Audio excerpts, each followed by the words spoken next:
Hello everyone and welcome back to our YouTube channel Savvy Forensics. So friends, आज के इस video में हम क्वेश्चन डॉक्यूमेंट्स की 47 पार्ट पर बात करने वाले हैं, जहां पर हम स्पेशली बात करेंगे कैरेक्टरिस्टिक फीचर्स ऑफ सिग्नेचर के बारे में।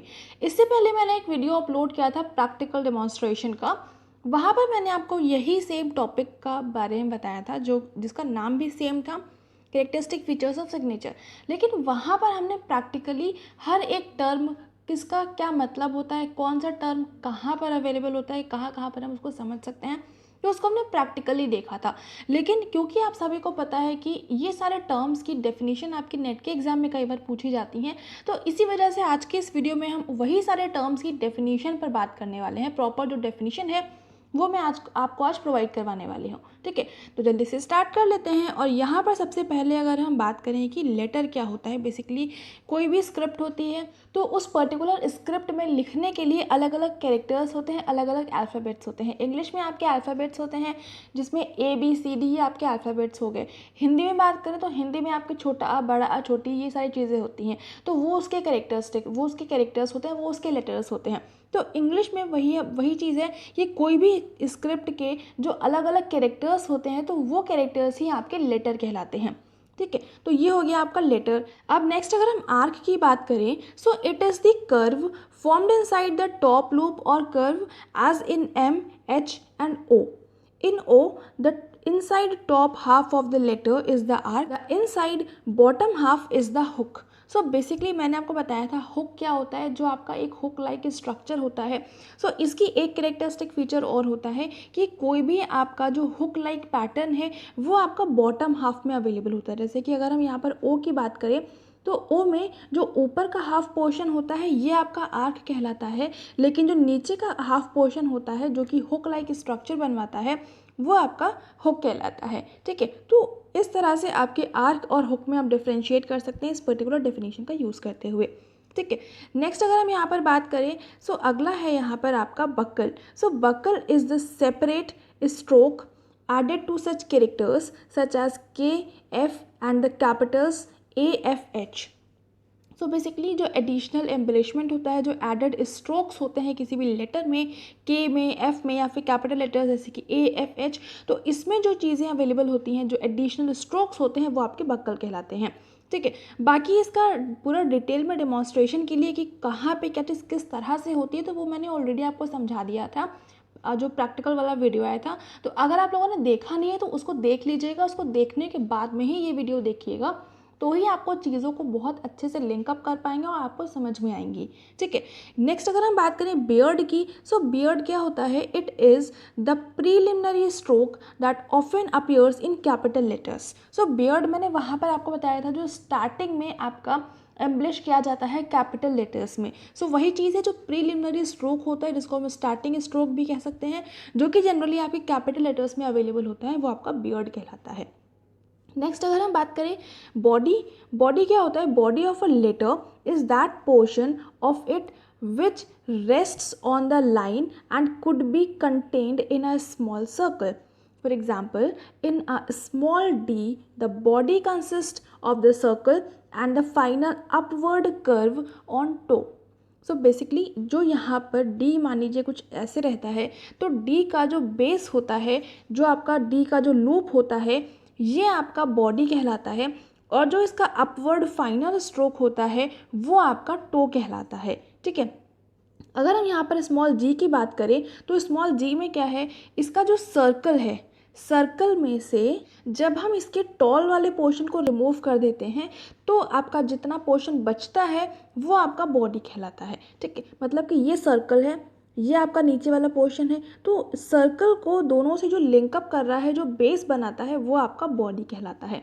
ठीक है, नेक्स्ट यहाँ पर अगर हम बात करें अगले आई की, आई जो रहता है वो क्या होता है, so I is the small circle formed by the continuation of a stroke as and the shoulder are. So basically जो आपका बहुत स्मॉल सर्कल होता है, जो कि कॉन्टिन्यूएशन जब होता है स्ट्रोक का तो उसकी वजह से बनता है, तो वो आई कहलाता है। और आई का जो रहता है जनरली आर का जो शोल्डर पोर्शन होता है वहाँ पर अवेलेबल होता है। फाइनल्स की बात करें, सो फाइनल क्या होता है, it is the finishing stroke not carried beyond the shank in capitals and in a few small like Y, G and Z. So basically finals क्या होते हैं, फिनिशिंग स्ट्रोक होता है जो कि शैंक के बियॉन्ड नहीं जाता है, जो कि आपके कैपिटल लेटर्स में अवेलेबल होते हैं। जो फाइनल्स होते हैं वो आपके शैंक के बियॉन्ड नहीं जाते हैं और शैंक किसके, जो कैपिटल लेटर्स के होंगे। और जो कुछ स्मॉल लेटर्स होते हैं जैसे कि वाई, जी एंड जेड, वहाँ पर भी आपके फाइनल्स देखने को मिलते हैं। ठीक है, नेक्स्ट अगर हम बात करें स्पॉट की, सो स्पॉट क्या होता है, the foot of a letter is that portion of it that rest on the line small m has 3 feet, h has 2। So basically जो आपका फुट होता है उस फुट को ही हम स्पॉट भी कह सकते हैं, स्पॉट को हम फुट भी कह सकते हैं, दोनों एक ही चीज़ के नाम हैं।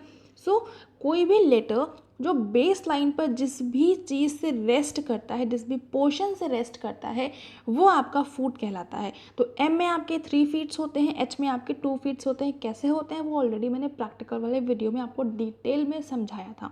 ठीक है, सो इतना हो गया। एंड नेक्स्ट अभी हम आगे बात कर लेते हैं हुक की। सो हुक क्या होता है, it is the inside of a bottom curve and it is the opposite of the arc. जो मैंने आपको आर्क बताया वहाँ पे बताया था कि आर्क अपर साइड में रहता है, अपर जो कर्व होता है उसमें रहता है, लेकिन जो हुक होता है, जो बॉटम कर्व होता है उसमें होता है। ठीक है, और ये जो हुक रहता है बेसिकली एक हुक लाइक स्ट्रक्चर बनाता है। ओ का जो बॉटम हाफ है वो तो पूरा इनक्लोज्ड सर्कल होता है, तो ओ का बॉटम हाफ जो होगा वो आपका हुक होगा। लेकिन जनरली अगर हम बात करें तो जो हुक रहता है उसका स्ट्रक्चर कुछ इस तरह से रहता है। ठीक है, अब ये आपका ए में भी अवेलेबल हो सकता है। ठीक है, इसके अलावा ये आपका सी में भी अवेलेबल होता है। तो इस तरह से लेटर्स जो रहते हैं जहाँ पर एक हुक लाइक स्ट्रक्चर बनता है, वो आपका बॉटम कर्व जो होता है वो आपका हुक कहलाता है। अब ए में बात करें तो ये वाला पोर्शन तो आपका हुक है ही, लेकिन ये जो लूप बन रहा है तो लूप का जो अपर कर्व है वो आपका आर्क है, लेकिन जो लोअर कर्व है ये भी एक तरह से आपका हुक बनाता है। ठीक है, नेक्स्ट लिंक क्या होता है, link is that portion of the stroke which connects two letters. जो दो लेटर्स को आपस में कनेक्ट करता है तो वो जो स्ट्रोक अवेलेबल होता है वो आपका लिंक कहलाता है। Next broken line, a broken line is a disconnection in the link joining two letters.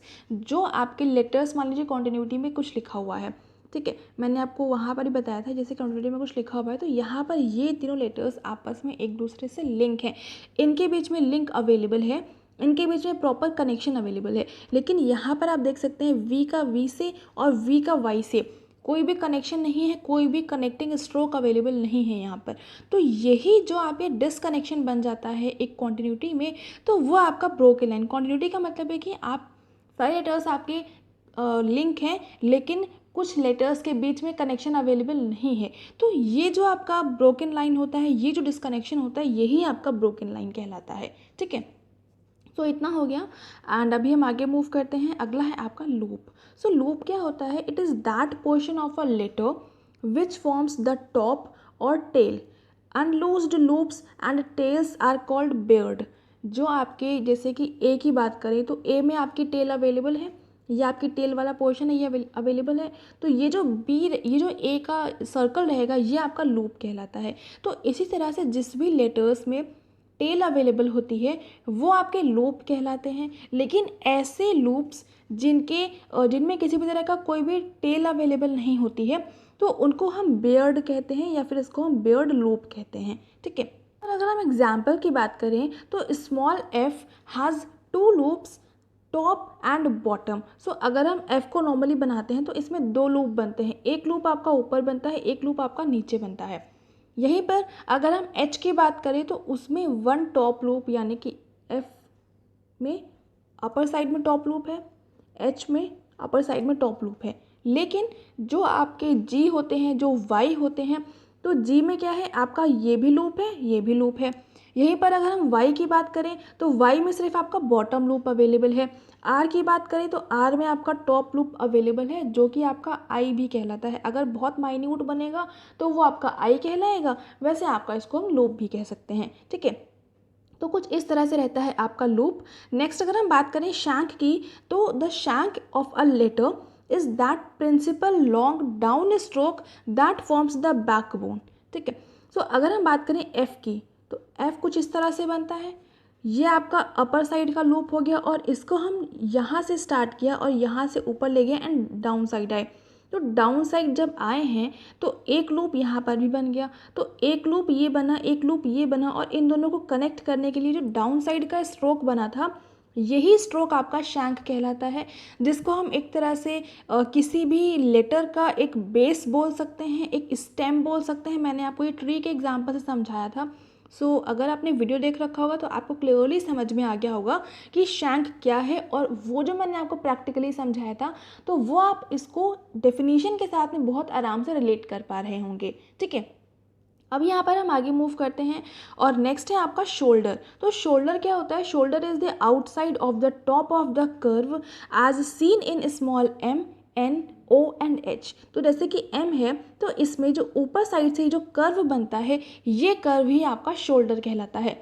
Small M has 3 shoulders, N has 2। 3 कैसे बनते हैं? कई बार लोग जो स्टार्टिंग करते हैं तो एम को ऐसे लिखना स्टार्ट करते हैं, तो यहाँ पर 1 2 एंड 3 शोल्डर बन गए। लेकिन जो लोग नॉर्मली सीधा सीधा लिख देते हैं, क्योंकि जनरली क्या रहता है कि जब भी आप लिखते हैं तो ये वाला शोल्डर बन ही जाता है, लेकिन जिसके में नहीं बन पाता है तो उनके में सिर्फ 2 ही शोल्डर काउंट होते हैं। ठीक है, तो इस तरह से आपका शोल्डर रहता है। नेक्स्ट अगर हम बात करें स्पर की, so the spur is to the small letter, small ridge, small line, short line, what the beard is to the capital, it is the initial stroke. Spur जो रहता है जनरली इनिशियल स्ट्रोक रहता है, small line होती है जो कि आपकी बियर्ड के साथ में कहीं ना कहीं अटैच रहती है, बियर्ड के साथ में कहीं ना कहीं उसका लिंकअप रहता है। ठीक है, डायरेक्टली नहीं, बहुत हल्का सा जो कि नेकेड आई से जनरली दिखता नहीं है। तो इस तरह का आपका स्पर में स्पर का लिंकेज होता है बियर्ड के साथ में। बियर्ड क्या होता है वो ऑलरेडी हम पहले डिस्कस कर चुके हैं इसी वीडियो में। ठीक है, तो इतना हो गया और अभी हम आगे मूव करते हैं और यहाँ पर आपका नेक्स्ट है टिक। सो टिक क्या होता है? It is a small stroke generally at the beginning of a letter, sometimes at the end. जो टिक होता है जनरली आपका लेटर्स के स्टार्टिंग में देखने को मिलता है, बहुत ही स्मॉल स्ट्रोक होता है। कई बार ये लेटर्स के एंड में भी देखने को मिलता है। Toe is the concluding upward stroke of a letter as seen in small O N and H. जो आपका ओ रहता है वो जो कंक्लूडिंग यानी कि जो फाइनल अपवर्ड स्ट्रोक बनता है तो वो आपका टो कहलाता है, जो कि स्मॉल लेटर्स में देखने को मिलता है। जैसे कि ओ आपका कुछ ऐसा बनता है तो इसमें ये वाला जो कुछ स्ट्रक्चर बनता है वो आपका टो कहलाया। इसी तरह से एन में जो बनता है तो ये आपका टो कहलाता है, एच में जो बनता है तो ये आपका टो कहलाता है। तो ये जो आपके कंक्लूडिंग अपवर्ड स्ट्रोक होते हैं वो आपके टो कहलाते हैं।